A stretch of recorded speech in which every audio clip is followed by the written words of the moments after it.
Hey there, beautiful joy seeker, and welcome back to the I Am Changing podcast. I'm your host, Kaz Humphreys, and I'm a change facilitator. Today, I have the very great pleasure of introducing you to the incredible Kathy Lummis from the Essential Armoury. Welcome, Kathy. Hi, Karen. Thanks for having me on. How are you today? Yeah, really good. Thank you. I wanted to explain to my audience Kathy is a physiotherapist, but she's also a qualified sports scientist with a passion for empowering clients in their wellness journey. She's been qualified as a physio since 2007, and she's worked in hospitals, aged cares, and community rehabilitation, as well as her own private practice. And she's also recently started delivering sports trainer course for Sports Medicine Australia. Is there anything you don't do, girlfriend? There's lots of things we all don't do. Um, Yes, but there's a lot on that list there, sister. there is, but I suppose that's just the nature of, where life takes you and the journeys it takes you on and Yeah, just that's rolling right. with it as it comes. So, That's yeah, right. yeah. I'm really curious, Kath, how did the Essential Armory originate? That's a beautiful name for a business. How did that come about? Thank you. Um, it's got lots of layers to the name, the Essential Armoury. So Yep, the essential bit has a few layers. I'm a bit passionate about it, the essential things being covered off.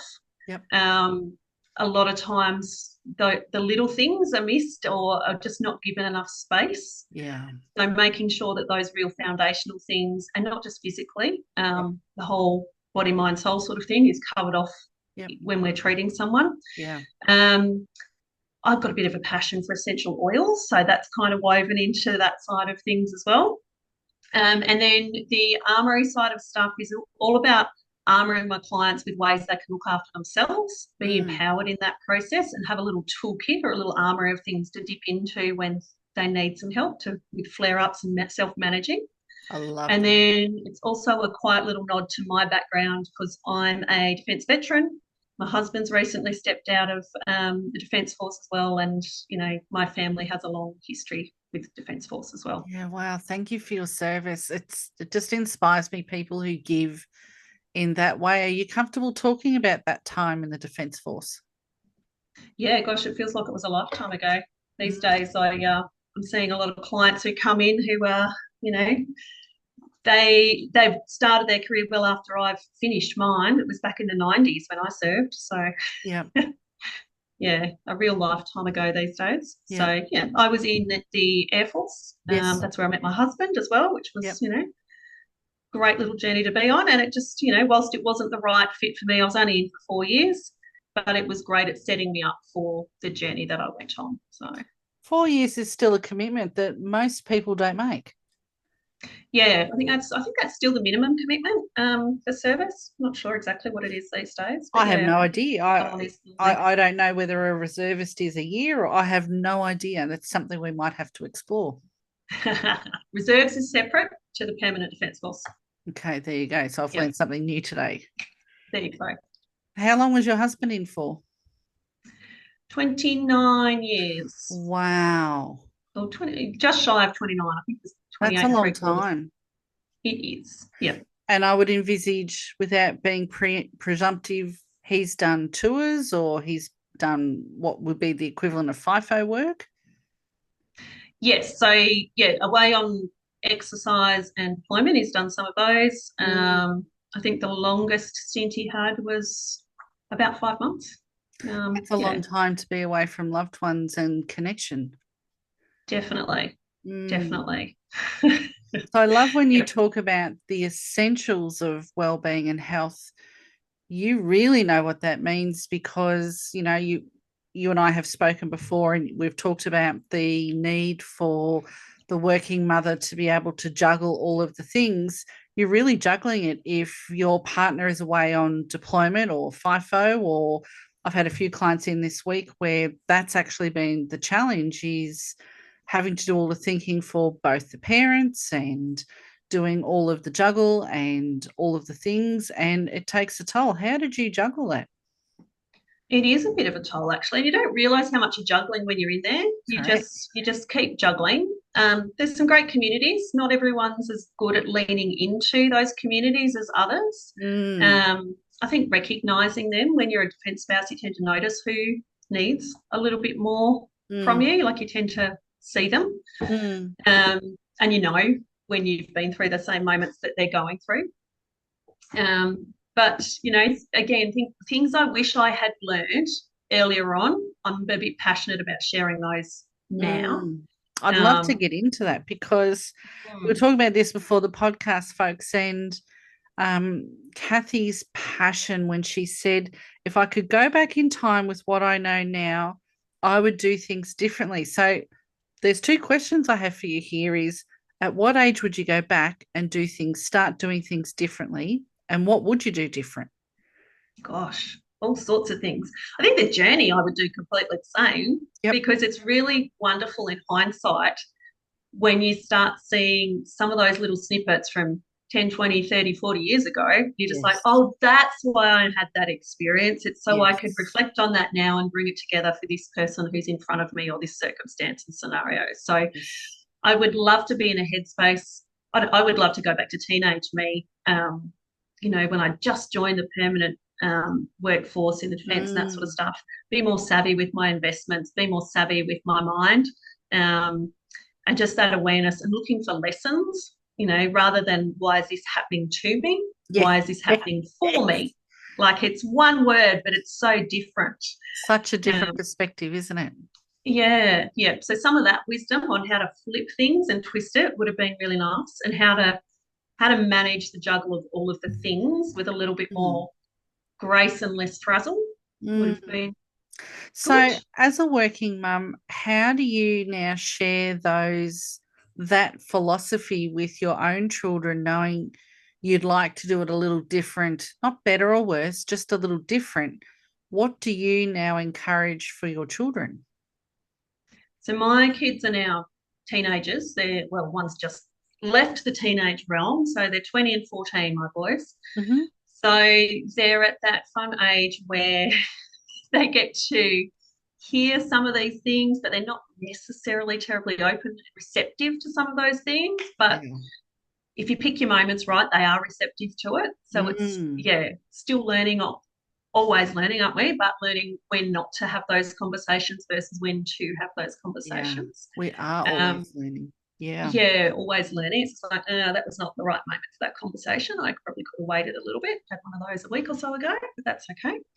Um, and trying to get them to do some of those things. I literally had that conversation with my youngest recently about those words of flipping why is it happening to me to why is it Mm. happening for me? Mm. And, a week or so after, whatever was going on, he was ready to hear me flip that for him. So trying to weave some of that in for them, and make them a bit more resilient and a little bit more wise and Yeah. looking for the lessons is Yeah. I don't have to teach them the lessons, but just help them be aware of the lessons as they're showing up for them. Yeah.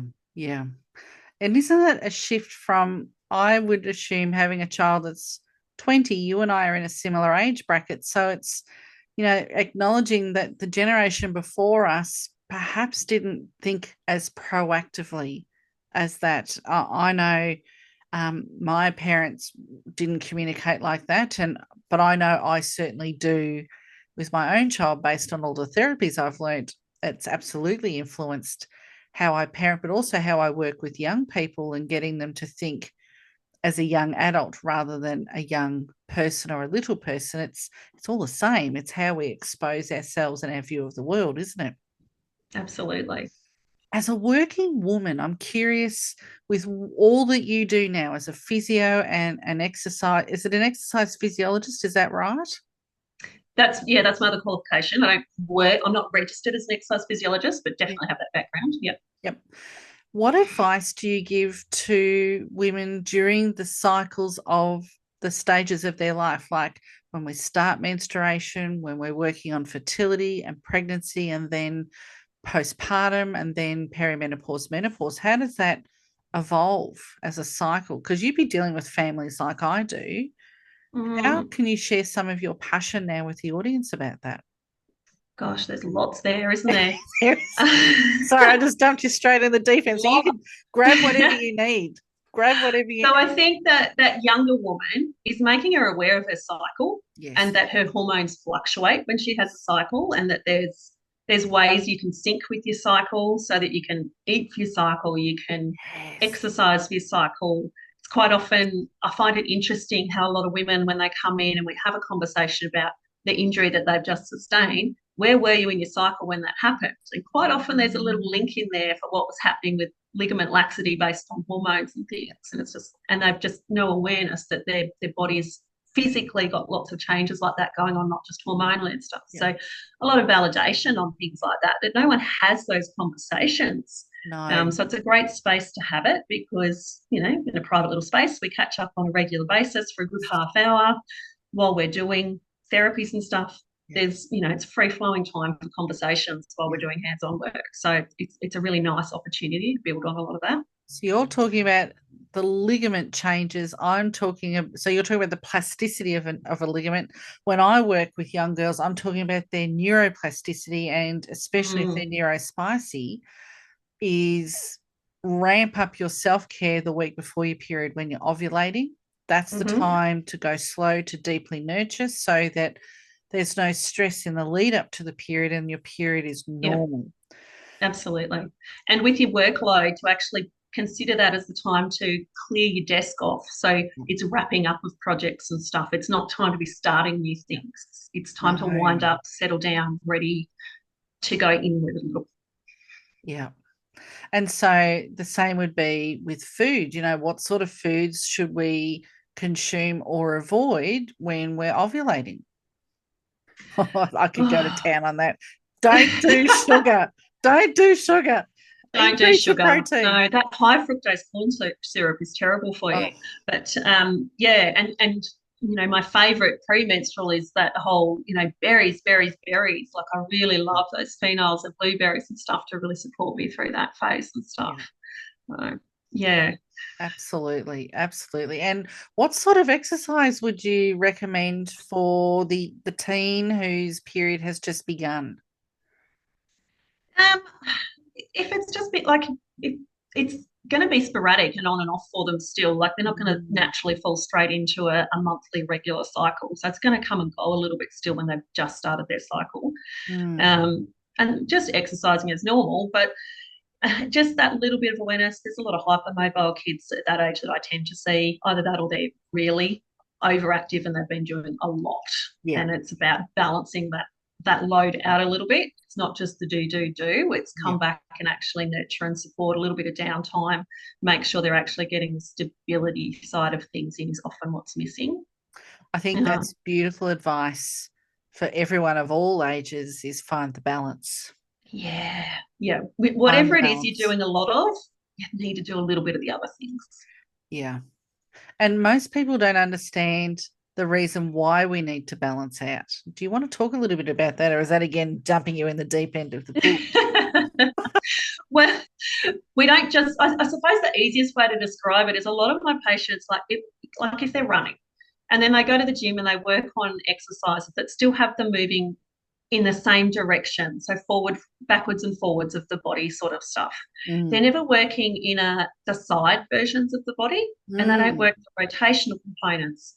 Or they like to go and use their muscles lots and really ask a lot of their body, but they don't take any time to slow down and thank their body, stretch it out, give it a chance to relax and reset. So if it's just going all the time, you're just going to burn out or overuse things. And if you don't have good functional control through all of your different planes of movement, then you can't have great speed, endurance, strength, whatever, in the one direction that you're trying to work, because you don't have the whole body in on that process. In on sync. Yep, I would absolutely agree with that. And so Kathy's talking about structural balance. I would be coming at it from a neuroplasticity or a nervous system perspective. When your structure isn't balanced and you're pulled forward, pulled back, or to the side, you're no longer centered or grounded emotionally or mentally. So you're off your center. And so that makes parenting really hard. It makes working really hard, or relationshiping really challenging, and you find yourself being reactive more than what you should be. So what Kathy's talking about in terms of balanced exercise, front, back, side to side rotation, is actually kind of a metaphor for life, really, isn't it? Absolutely. Yeah, I love this conversation already. Yeah. So, And integrating breath into it. A lot of people don't integrate breath. It's amazing how often breath not working properly with the system, whether that be nervous system or physically, yeah, that there's this dysregulation with how the breath is integrated. yeah, And a lot of the times we spend, it's one of those essential things. When I break it down to people and we have a look at it and there's a link with breath that's going on, and it's just like, well, if you can't breathe well and you can't stabilize with these yeah, really low level things that I'm giving you, yeah, of course you're having issues and you're having yeah. pain. They're two of the key things you need every day. Could we just unpack what it means to not breathe well? Just so it's Oh, really clear for the audience, because I know from my mm, perspective as a breathwork person, as someone who runs meditation and works with the nervous system a lot, we can actually re-regulate ourselves mentally and emotionally just by deep breathing, moving our absolutely. belly when we breathe. Is that what you mean by breathing well? Yes, but I would go from not just belly breathing to diaphragmatic breathing and getting Yes. right the way around and getting the side body and the back body Mm, moving as well. Because your diaphragm goes 360 degrees around your that's ribs. right. It's like a bowl or an inverted bowl. Yep. So when you're breathing in, it should be run by your diaphragm. It shouldn't be run by these upper respiratory muscles. And a lot of people, when they're stressed and we're stuck in that go, go, go mode, we're Yep. breathing from our upper respiratory muscles. And that just makes everything up around here tight. And it's driving things, but it also keeps us stuck in that stress part of our nervous system.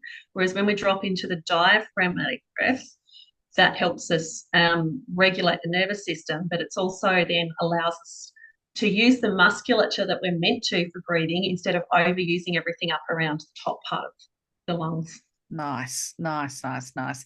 So if you're only listening to this, folks, and not seeing, I'll translate that. What Kathy's saying is when you shallow breathe, you look a bit like a hyperventilating meerkat. When you're breathing normally, you look like the meerkat stretched out on the beach lounger and sipping the With peanut its belly in the sun. Yeah, But love it. we don't realize the actual importance of that diaphragmatic breathing can actually switch us from fight or flight into rest and digest. It's Absolutely. actually that simple. It can do so many beneficial things. And this is when Kathy's talking about slowing down and teaching our younger people to slow down and stop seeking that dopamine influence, like on your phone or on the TV or gaming. What we then learn then as when we become parents is our capacity to remain resilient, especially when we're sleep deprived and hormonal, that increases. And then when we become perimenopausal and we have no fucks to give, that gives us more capacity to remain tolerant when our children are teenagers. And we need a greater capacity to hold space for them. So this isn't just something we use when you first get your period or when you first find out you're wanting to try for a baby or get pregnant or become. This is a skill for life that if you can do something with your breathing each and every day and connect with that as just a basic function of your body and be grateful that you can do that with ease and grace, that's halfway to being functional physically, mentally, and emotionally. That's what Kathy's saying. Absolutely. And it's Mm, one of those things, often I don't get patients until they're later in life to teach them those things. But these days, for the last few years, it's fallen into my rhythm every day, not so yep, much over winter, I must say. yep, It's slightly different routine over winter because it's so cold. But I like to go outside first thing in the morning, yep, out under my favourite tree in the backyard, stand barefoot on the grass and do, 8 to 10 nice breaths in, yeah, but not nice. just slowly diaphragmatic, but I get my arms in on that so that I'm actually really dragging in lots of Mm, fresh air through my lungs and outside, so it's fresh air rather than stale air from inside all night. yeah. So there's a whole bunch of science about indoor air versus actual air outside.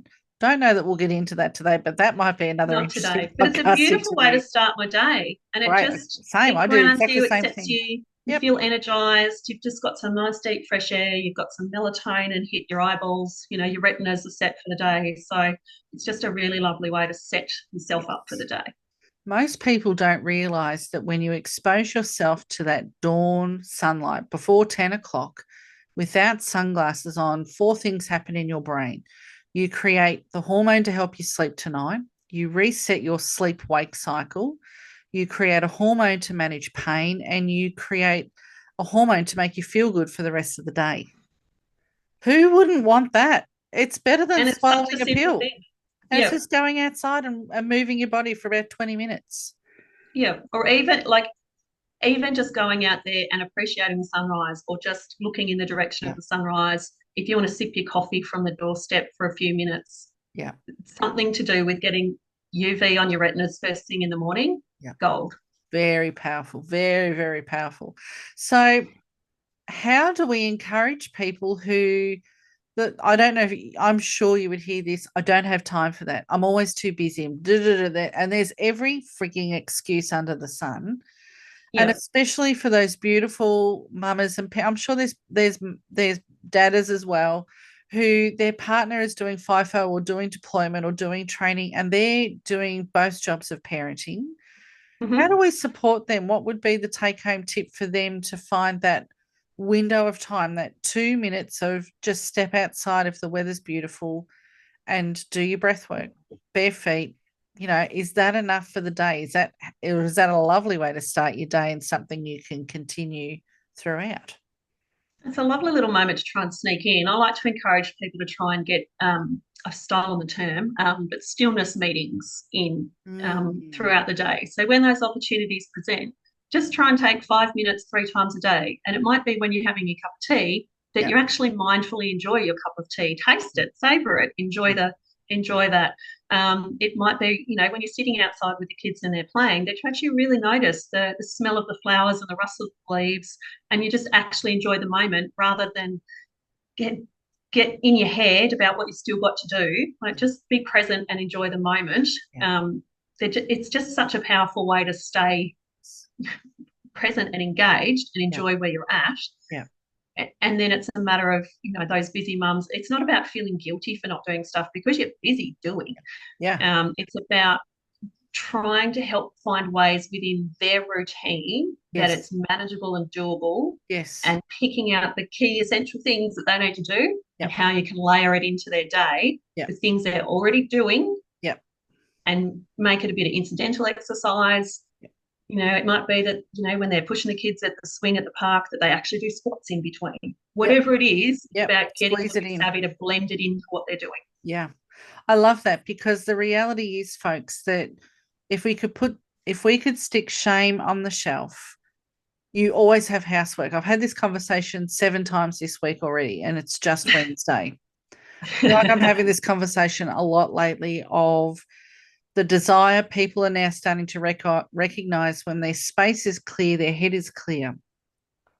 But when you've got neurodiverse children, or you're neurodiverse yourself, or you're under the pump because you're doing all of the things, we forget to be kind to ourselves, and we forget that the washing does not have to be done today, and it does not have to be folded or hung up. You can give the kids each a basket and they're in charge of their own clothes. We do that. They've You got know, their own colour. Once it gets in that basket, it ain't my problem. it's you've done the bulk of the lot. You've washed it and dried it, your job's done. You could vacuum all day, every day, and you'll still find dust bunnies if you go looking for them. Absolutely. At what point does it become life or death and make you anxious? And where can you give yourself permission to be kind and then have that stillness meeting? So, Yeah. how do you interrupt those thoughts? How do you recommend to clients to interrupt those chaos thoughts of I have to pick two things that you need to do right now Yeah. after your Well, cup of for me, tea? it's often about how to change that up for them, and what they can do safely within that if there's pain and things involved, and how to Yep. change that for them. My mummy self said, when my kids were messy, crazy, chaotic youngsters, and now they're just teenagers who leave stuff everywhere. They're still messy and When they chaotic. were younger, it's still messy and chaotic. It's just a different sort.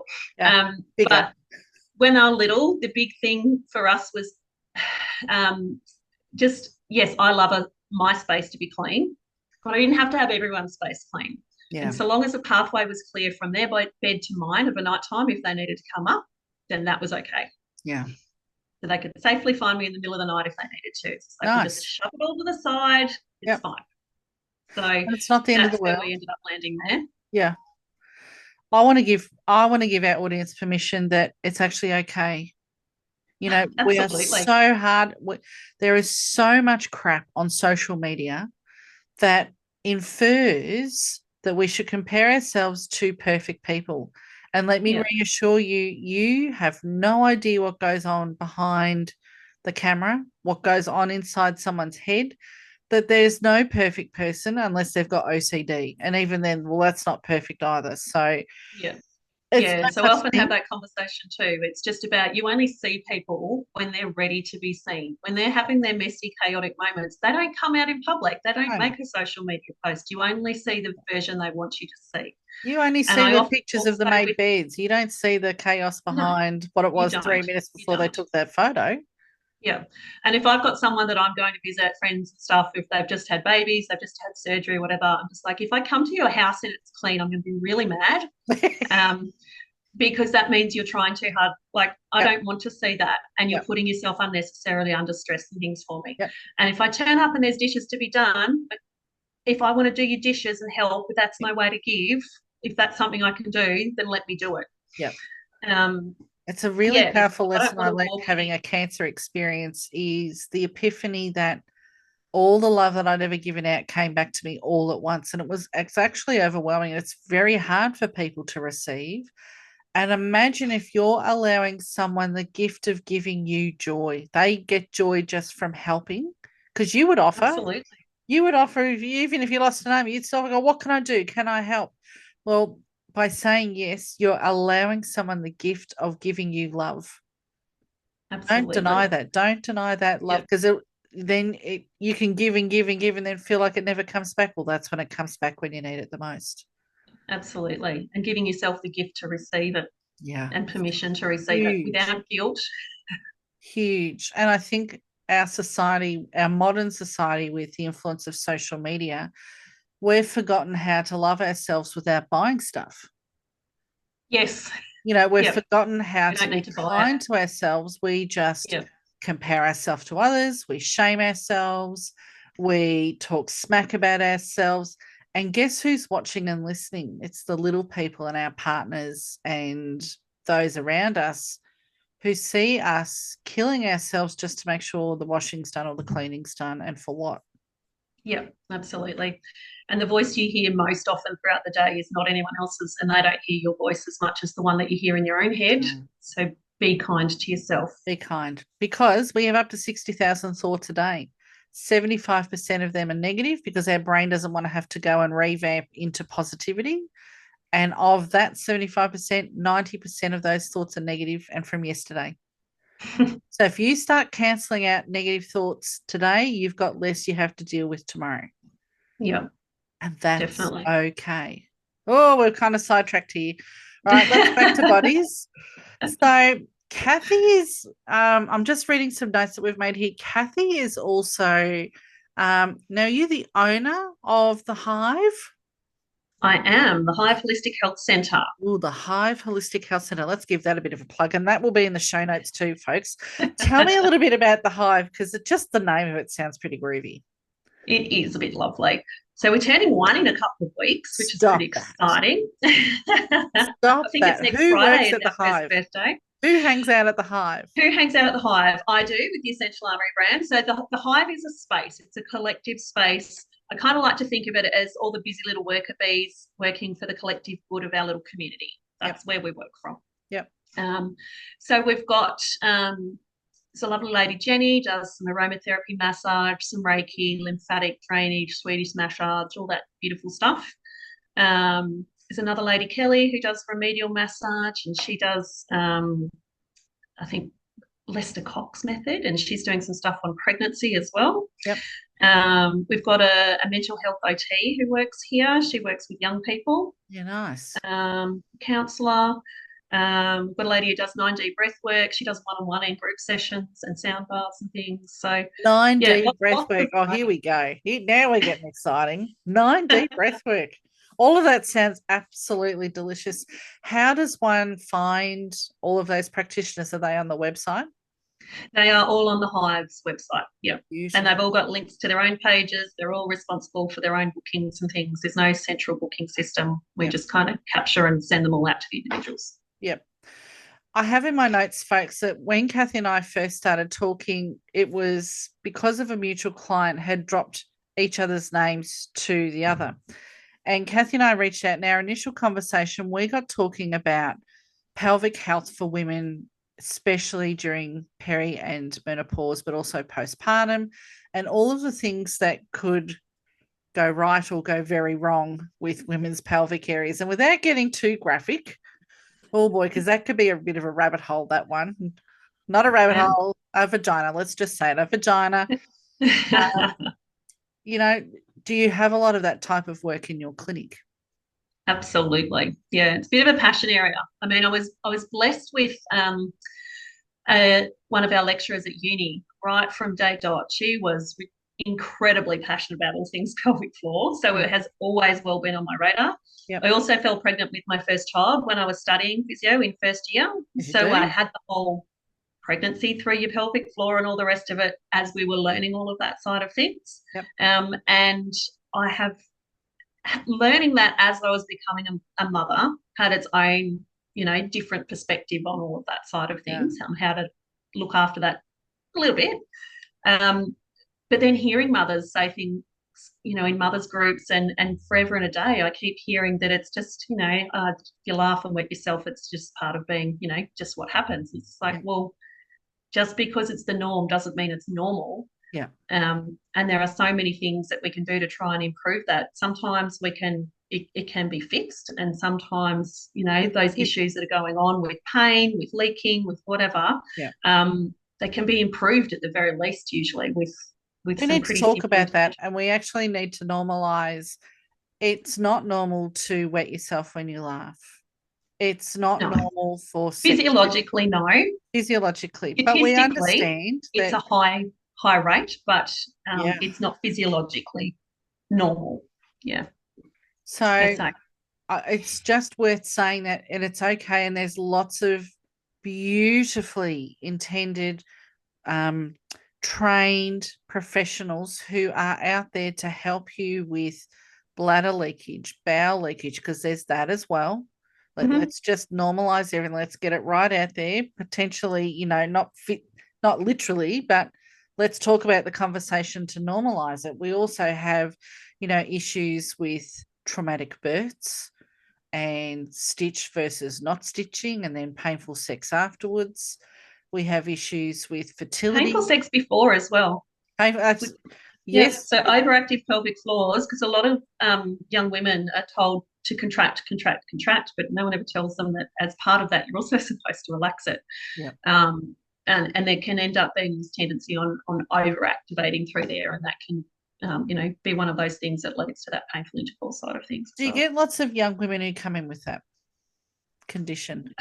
Not, I wouldn't say a lot that come in with that. I've had a few that are referred for that. Yeah, And whilst look, I've done further studies in pelvic floor physiotherapy and things.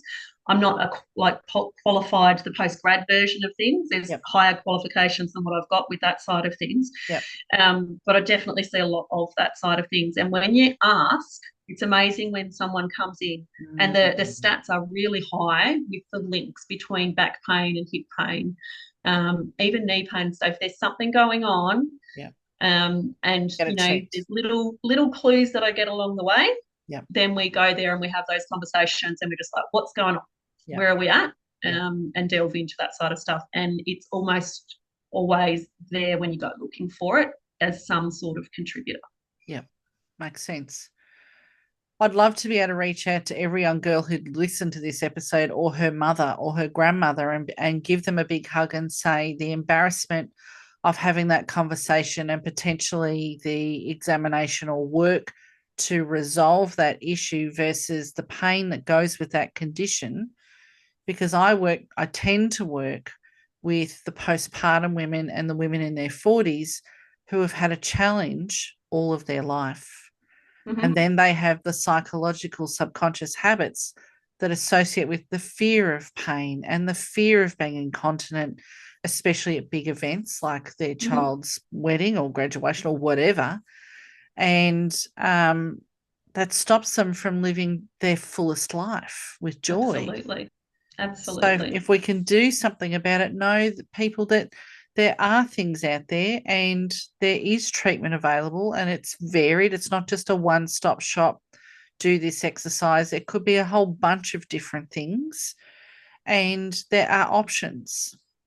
There Yeah. are But options. there's strategies. So, you know, sometimes it's about managing what we're stuck with and, but trying all the things and seeing if we can improve symptoms. Yeah. And if we can't improve symptoms, how can we optimize how you're managing, Yeah. what's going on for you? Yeah. So, and there's lots of little things that can be added in. There are lots of little things.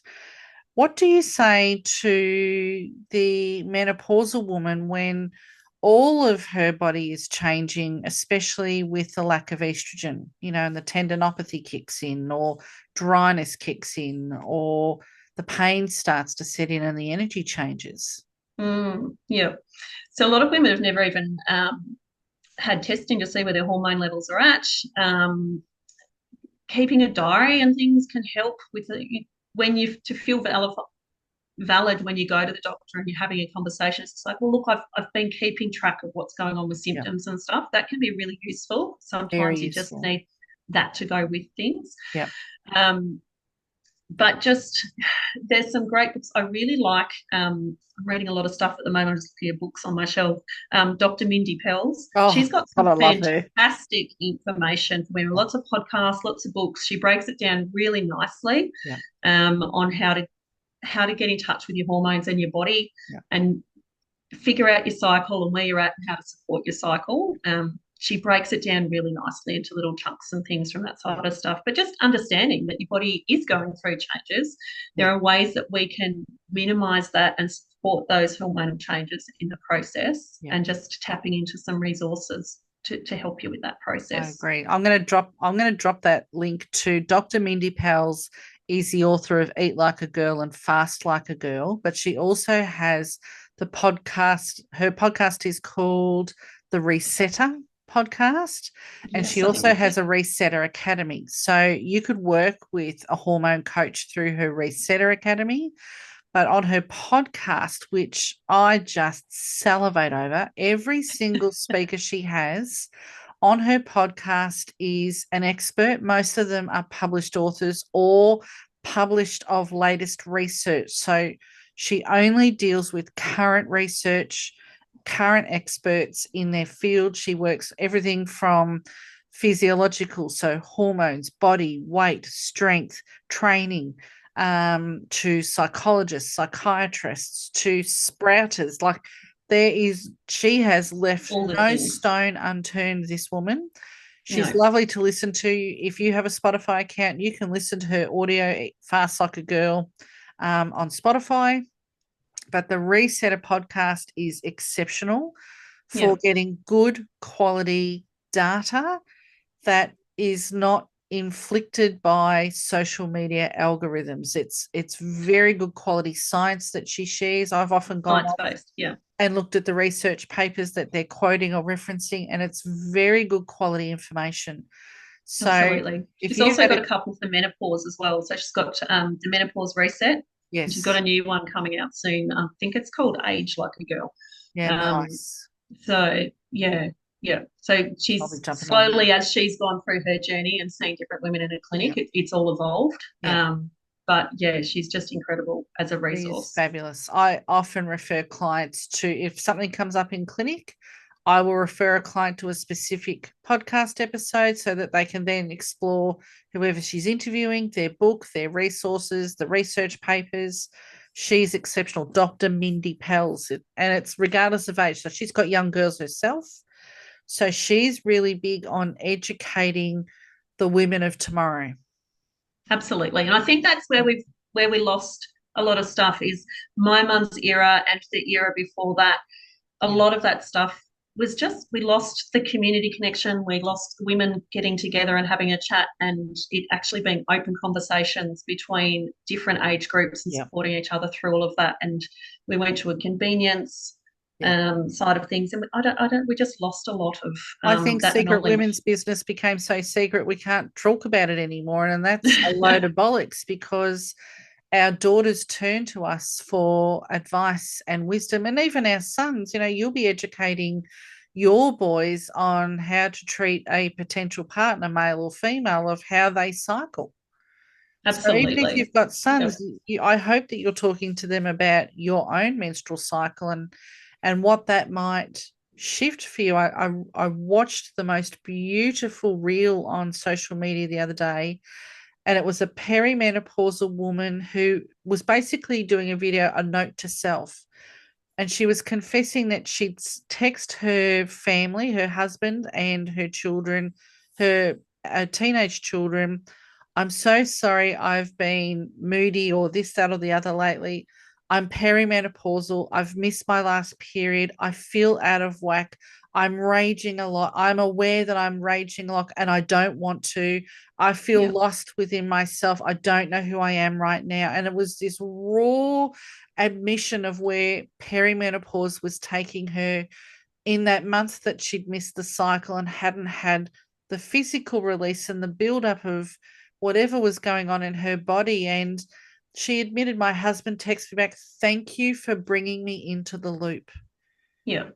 We Beautiful. really underestimate the power of conversation, of bringing someone into our circle and saying, this is where I'm at today, or Yep. this is what I've got going on. And I'm Yep. sure you have that too. Someone say, I've got a saw this or a saw that. And as a practitioner, your first question is probably, so what's been going on? And then you sit back and Absolutely. wait for it to go, bleh, and this word Ab- vomit of stuff yep. comes out. It's like, so that's a lot. Mm-hmm. How are you going with all Absolutely. of that? Far out. That's a lot to juggle. Absolutely. So, Yep. And we don't give ourselves enough permission to have those conversations. But we no, don't have education for young boys and men and husbands and stuff. They don't get the education that no, they need to be no. empowered about what happens with a woman's cycle and how her mood cycles and when to pick your time to have a difficult Yeah, conversation and when not to have that. yeah. Um, Don't go and near your partner being when aware she's of got PMS. You're going to die. exactly. Pick your moments. And there's real moments to go for in those windows and stuff based on hormones. But if you're not understanding how that cycle works, Yeah, then you can't, nurture at the right moments and uplift at the right moments yeah, and then go for the tricky things when you need to. yeah. Can I just Um, schedule that, lovely? Can I schedule a meeting with you next week after your period has started and you're feeling better? That I need to bring to your attention something. Sure. yeah, as that estrogen's all coming Yeah. up. How yeah, funny is, I mean, it sounds funny because we're mocking it, but you can't begin to imagine the stress that that perimenopausal woman, who I've had several in the last month, who feel like they're going crazy. They've lost connection to their identity. They're taking kids here, there, and everywhere.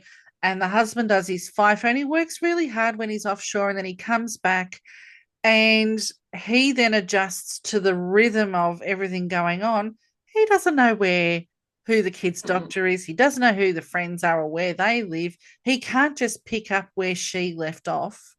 yeah, She still has to do a yeah, bunch of the thinking. And I don't think you can really underestimate the load, amount of energy, physical energy it takes to keep that mental load going.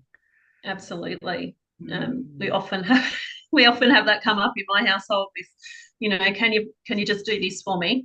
And it's just like, yeah, yeah, I'll get to it. And it's just like, no, no, as in, since you're not doing anything at the moment, can you actually just get up and do it so I can tick it off my list in my head? Because Yeah. otherwise I'm holding that energetically.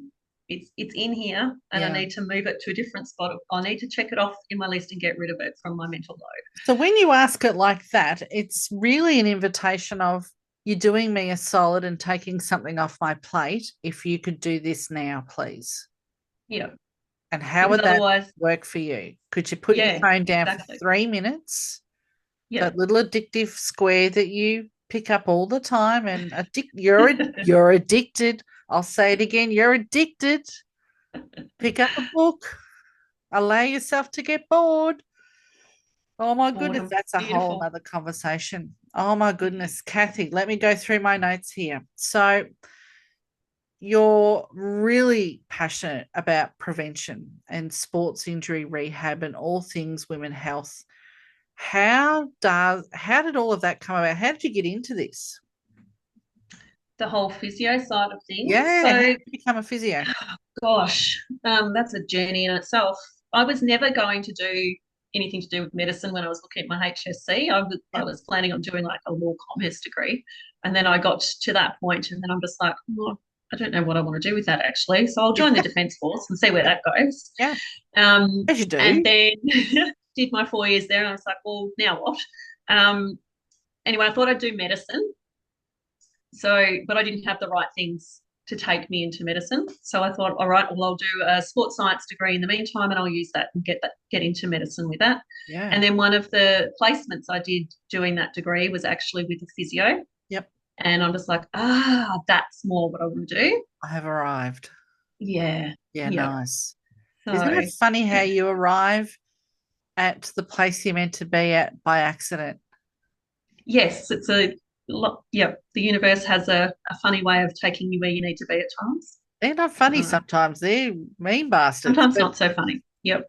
you Yep. know, geez, But they, again, then you drop in and you're just like, why is this happening for me, not to yeah. me? Yeah, why is this Yeah. happening for me? That's going to be the title of today's episode. I'll have to write that down. Why is this happening for me? Why is this uh, happening for me? I don't know where I heard that one, but I run with that one. You Yep. know, if nothing else, folks listening, how does that land for you? How is this happening for me? That's a very, very powerful statement. It really Oof. shifts your mindset. Yeah. What are the Yeah. lessons I can learn from this? Like, and what is my body telling me? Yeah. What is my system telling me? Where am I stressed? Where am I not boundaried? Whatever it Yeah. is, Yeah. where are the wheels looking like they're wanting to fall off my bus? Yeah. And how can I, you know, Yeah. save that wheel from falling off the bus and get it back on there Yeah. and Kathy, I keep love your going. passion. Love your, I could sit and talk with you for hours, but I'm looking at the clock thinking, oh, I better ask you, what are you grateful for in life right now? So many things. I love this dropping into great gratitude thing, but Yeah. I think at the moment I'm just really grateful for the hive and all that that has allowed me to bring together and Yeah. really allowing me to sit in my whole holistic space and Yeah, work with other nice. holistic practitioners Yes. and not feel restricted and held back by wanting to Nice. bring some of that together. There's a tribe at the hive. There is indeed. Woohoo. Girlfriend, what is the current book on your bedside table? So I went and saw Dr. Rangan Chatterjee talk in Melbourne recently. He was out here for a live tour, and he does the podcast Feel Better, Live More. Yep. So I've got his new book on that I'm maybe a third of the way through at the moment, Making Change That Lasts. Making change your life. You're going to send me a link to that. Tell me the name of the title again. Making Change That Lasts. Making change that lasts. And what was the podcast? Feel Better, Live More. Feel better, live more. Nice. I'll put the link in the show notes. Beautiful. Good. That sounds fascinating. And tell me, what is your favorite tip for living the abundant life other than going outside and grounding and doing your breath? So I'm loving the flips that have come into my life with things. So we've already gone the why is it happening for me, but the Yeah. other thing is I had a friend talk about she had a long story to where she came at this, but instead of looking at things in life, I have to do this, flipping that one word, and I get to do this. Flipping. I get to do the dishes for the kids. I get to clean up their mess. I get to run around after them. I Yeah. get to go to work. Instead of I have to, I get to. And I guess because you're a physio, you can appreciate the power of that. And as someone who's had significant pain, when you can't do the simplest of those things, it really is amazing when you go, oh, it's great stacking the dishwasher. I can bend over again, or I can twist. Absolutely. I can Yep. put my arms over my head and pull the washing out of the dryer. Look at me go. Absolutely. You don't Yeah. realize how much the little things Yeah. are hard and you miss them until you can't do them or there's pain while you're doing them. Yeah. I Yeah. love it. I love it. What is this doing for me? Kathy, this has been an incredible conversation. You've lit me up from the inside. Thank you so much for joining me today. Thank you for having me. It's been a Oh, pleasure. it's been a pleasure. Folks, there are daily inspirational posts on my social media pages. Simply search for me using the links in the show notes below. To grow my podcast audience, it helps me immensely. If you could hit the follow button, I'd be so, so grateful. Thank you also in advance for sharing this podcast episode with your own change tribe. I hope it generates a fire of loving support and very proactive discussion of how you can take charge of your journey steps throughout life regardless of the challenges that experience brings you. I'm your podcast host, Kaz Humphreys, aka The Change Chick. And the I Am Changing podcast is a reminder that we can all choose to change and bloom from within. Thanks for listening.